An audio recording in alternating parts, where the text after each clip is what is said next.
क्यों इनको पहन के घूमती है, उनको दे दो, अंदर तिजोरी में रख दूं मैं। पत्नी कहती है तो सौभाग्य है, ये तो पहनने दिया कीजिए।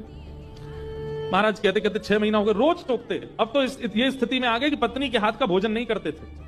वो रोटी बनाती, बोले मुझे नहीं पाना। अपनी दुकान पे जाके वो दुकान के बालक से कहते अपने घर से बनवा ला। रात में बोली आप कैसे मानेंगे, बोले ये उतार दो जितने पहन रखे हैं। उसने कान के कुंडल भी उतार दिया, हाथ के कड़ूला भी उतार दिए, पाजेब भी उतार दी, गले का मंगलसूत्र भी उतार दिया। सब बिल्कुल कोरी हो गई बेचारी, केवल नाक की एक नथ रहने दी उसने। बोले एक तो रहने दीजिए, कम से कम इससे पता तो चले कि मैं सौभाग्यवती हूं।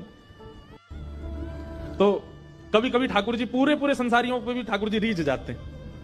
ठाकुर जी बोले भाई ये ब्राह्मण देवता बड़ा बहुत अच्छा लग रहा हमको। बोले इतना कंजूस तो हमने कभी नहीं देखा, बहुत भयंकर कंजूस है। ठाकुर जी का मन आ गया उस पर। अच्छा, जो पत्नी थी ना सरस्वती देवी, वो बड़ी भक्ता थी। वो तो नाम जप भी करती थी, वो दर्शन करने के लिए भी जाती थी, लेकिन ये नहीं जाते थे उसके साथ। वो अपने माता पिता के मायके जब जाती थी तो मायके वाले लेके जाते थे उसको दर्शन कराने। ये तो कभी नहीं लेके जाते थे, तो कंजूस थे। खर्चा होगा तभी खर्चा ना हो मेरा। सोचो कितनी ऊंचे लेवल के कंजूस। तभी ठाकुर जी का मन आ गया इस पे, तो इसको देखूं मैं एक बार। और हमारे श्री पंडरीनाथ भगवान, श्री विठल भगवान एक दीनहीन से ब्राह्मण का रूप धारण किया, फटी सी धोती पहनी और पुराना काला सा जनेऊ धारण किया, और महाराज ऐसी तिलक सा लगा करके बिल्कुल दीनहीन झुर्रियां पड़ रही है मुखमंडल पर, और ऐसे हाथ जोड़ते भय इनके दुकान पर पहुंच गए। रूप रंग देख करके ही पहले तो ब्राह्मण देवता समझ गए, बोले अरे ये और आ गया, ये कुछ देना वेना तो है नहीं, मांगेगा। कहो तन पे नहीं लगता, चल दिए कलकत्ता, क्या करने आए हो?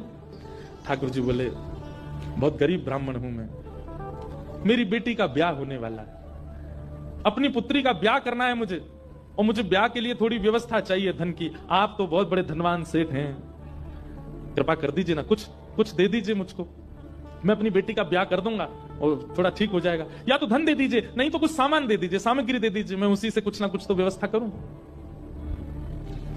ये देखो मेरी धोती यहां से उधरी हुई है, मेरा कुर्ता यहां से फटा हुआ, कैसे तुमको दूं? मैं खुद नहीं अपने नए खरीद पा रहा, तुमको कहां से दूं भाई?